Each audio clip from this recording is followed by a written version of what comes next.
KSRTC ने तमाम मुलाजमीन की फलाह बहबूद के लिए 1 करोड़ रुपए की 2 मुख्तलिफ हादिसाती बीमा स्कीम्स शुरू की हैं। जीरो प्रीमियम पर 50 लाख का एक्सीडेंट इंश्योरेंस केएसआरटीसी और स्टेट बैंक ऑफ इंडिया के दरमियान किए गए एमओयू के तहत मुलाजमीन की कॉरपोरेट सैलरी पैकेज स्कीम के जरिए होगी, जबकि बाकी 50 लाख का accident insurance scheme United India insurance की तरफ से है, जिसमें मुलाजमीन 825 रुपये का सालाना प्रीमियम अदा करेंगे। एसबीआई के साथ एक्सीडेंट इंश्योरेंस स्कीम का एमओयू 19 अक्टूबर 2022 को किया गया, जबकि यूनाइटेड इंडिया इंश्योरेंस के साथ एमओयू 14 नवंबर 2022 को किया गया था।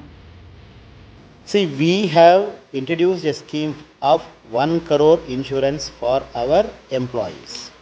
Not only for drivers, all employees from the MD up till my last level of worker. We have 35,013 workers as on today.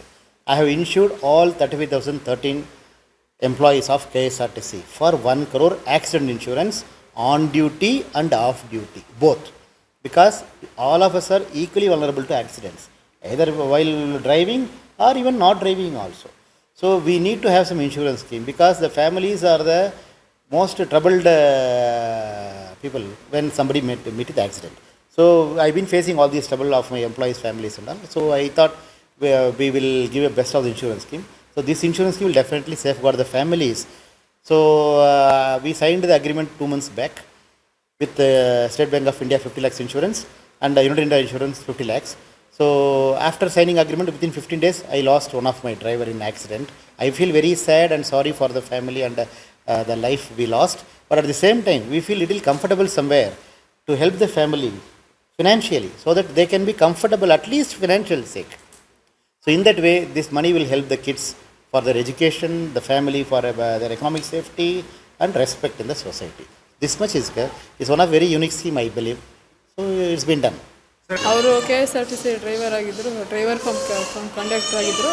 ಶನಿವಾರ ನೈಟ್ ನವೆಂಬರ್ 19ಕ್ಕೆ ಶನಿವಾರ ಸಾಯಂಕಾಲ ಸಿಟಿ ಡ್ಯೂಟಿ ಮಾಡ್ಕೊಂಡು ಸಾಯಂಕಾಲ ಬಂದರು 7 ಗಂಟೆ ಹಂಗೆ. ಸ್ನಾನ ಮಾಡಿ ಟೀ ಕುಡಿದು ಹೋದ್ರು ಮತ್ತೆ ಇದು ಸಮಾವೇಶಕ್ಕಂತ. ಅಲ್ಲಿ ನೈಟ್ ಡಿಪೋದಿಂದ 9 ಗಂಟೆಗೆ ಬಿಟ್ಟಿದ್ದಾರೆ. ಮತ್ತು ಅಲ್ಲಿ ಅವ್ರನ್ನ ಬುಡ್ನೆಟ್ಟಿ ಅದು ಗ್ರಾಮ ಗೊತ್ತಿಲ್ಲ, ಅದು ಅಲ್ಲಿ ಅವ್ರನ್ನ ಇಳಿಸಿ ಮತ್ತೆ ಬರಬೇಕಾದ್ರೆ ಜನ ಎಲ್ಲ ಇಳಿಸಿದ್ದಾರೆ. 9:20ಕ್ಕೆ ನಮ್ಗೆ ಫೋನ್ ಮಾಡಿದ್ರು. ನಾವು ಹುಡುಗರು ಊಟ ಮಾಡಿಸಿದ್ವಿ. ಹುಡುಗರು ಫೋನ್ ನೋಡ್ತಾಯಿದ್ರು ಅವರು. ಆಗಲೇ ನಾವು ಮತ್ತೆ ಹಂಗೆ ಮಲ್ಕೊಬಿಟ್ವಿ. ನಮಗೆ 12 ಗಂಟೆ ಹಂಗೆ ಗೊತ್ತಾಯ್ತು. ನಾವೇ ಫೋನ್ ಮಾಡಿದ್ವಿ, ಯಾಕೆ ಇಷ್ಟೊತ್ತಾದರೂ ಫೋನ್ ಮಾಡಿದಂತ. ಆಗಲೇ ಅದು ಎಷ್ಟು ಗಂಟೆಗೆ ಆಗಿತ್ತು ನಮಗೂ ಗೊತ್ತಿಲ್ಲ ಸರಿಯಾಗಿ. 12 ಗಂಟೆಗೆ ಗೊತ್ತಾಗಿದ್ದು ನಮ್ಮ ವಿಷಯ. ಹಂಗೆ ನಾವು ದುರ್ಗದಲ್ಲಿ ಮನೆ ಮಾಡಿ 3 ತಿಂಗಳು ಆಗಿತ್ತು ಅಷ್ಟೇ ನಮ್ಮದು. ಇನ್ನು ನಮ್ಮ ಚಿಕ್ಕ ಮಕ್ಕಳಿದ್ದಾರೆ, ಇನ್ನು 3 ವರ್ಷ ಒಬ್ಬರು, 1.5 ವರ್ಷ ಒಬ್ಬರು. ದುಡ್ಡು ಬಂದಿರೋದು ನಮಗೆ ಮುಖ್ಯ ಅಲ್ಲ. ನನಗೆ ಮದುವೆಯಾಗಿ 5 ವರ್ಷನೇ ಆಗಿರೋದು. ನನಗೆ ಈ ವಯಸ್ಸಿಗೆ ನನ್ನ ಗಂಡ ಹೋಗ್ಬಿಟ್ಟ.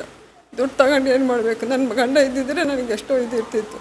ದುಡ್ಡು ಕೊಟ್ಟಿದ್ದಾರೆ, ಅದೇ ನನ್ನ ಮಕ್ಕಳಿಗೋಸ್ಕರ ಯೂಸ್ ಮಾಡ್ತೀನಿ. ನಾನು ಕೆಲಸ ಮತ್ತೆ ಮಾಡಬೇಕಲ್ಲ, ಅವರಿಗೆ ಒಳ್ಳೆ ಎಜುಕೇಷನ್ ಕೊಡಿಸ್ಬೇಕಂದ್ರೆ ನಾನು ಕೆಲಸ ಮಾಡಬೇಕು. ಇರೋ ದುಡ್ಡಲ್ಲೇ ಸುಮ್ಮನೆ ಇದು ಮಾಡ್ಕೊಂಡಿದ್ರೆ ಆಗೋದಿಲ್ಲ.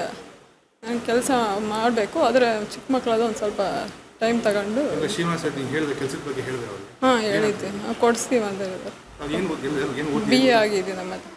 ಚಳ್ಳಕೆರೆ ನಮ್ಮ ತವ್ರ ಮನೆ, ಅಲ್ಲೇ ಚಳ್ಳಕೆರೆಯಿಂದ ಬುಡ್ನೇಟಿ ಅಂತ ಇದೆ. ಅದು ಬಂದು ನಮ್ಮ ತವ್ರ ಮನೇಲಿ ಅಲ್ಲೇ ನಮ್ಮ ಮನೇಲಿ ಡೆತ್ ಆಗಿದ್ದಾರೆ. ಇವತ್ತು ಉಮೇಶ್ ಅನ್ನಂಥ ಡ್ರೈವರ್ ಅವನೇ ಅಪಘಾತ ಆಗಿದ್ದಾನೆ. ಅವನ ಆತ್ಮಕ್ಕೆ ಶಾಂತಿ ಆಗಲಿ. ಜೊತೆಲಿ 4 ನಿಗಮಗಳಿದ್ದಂಥ ಅವರೆಲ್ಲರಿಗೂ ಕೂಡ ಇವತ್ತು ಯಾರನ್ನ ಅಪಘಾತದಲ್ಲಿ ತೊಂದರೆ ಆದಂಥ ಟೈಮಲ್ಲಿ ಅವರು ಸಣ್ಣ ಪುಟ್ಟ ಕಾಯಿಗಳಾದ್ರಿಗಿನ ಅವ್ರಿಗೆ ಒಂದು 50 ಲಕ್ಷ ರೂಪಾಯಿ, ಪ್ರಾಣ ಕಳ್ಕೊಂಡ್ರೆ 1 ಕೋಟಿ ರೂಪಾಯಿಯನ್ನು ಅನುದಾನವನ್ನು ಕೊಡುವಂಥ ಕೆಲಸ 4 ನಿಗಮಗಳಲ್ಲಿ ಕೂಡ ಮಾಡ್ಕೊಡೋಂಥ ಕೆಲಸ ಮಾಡ್ತೀನಿ.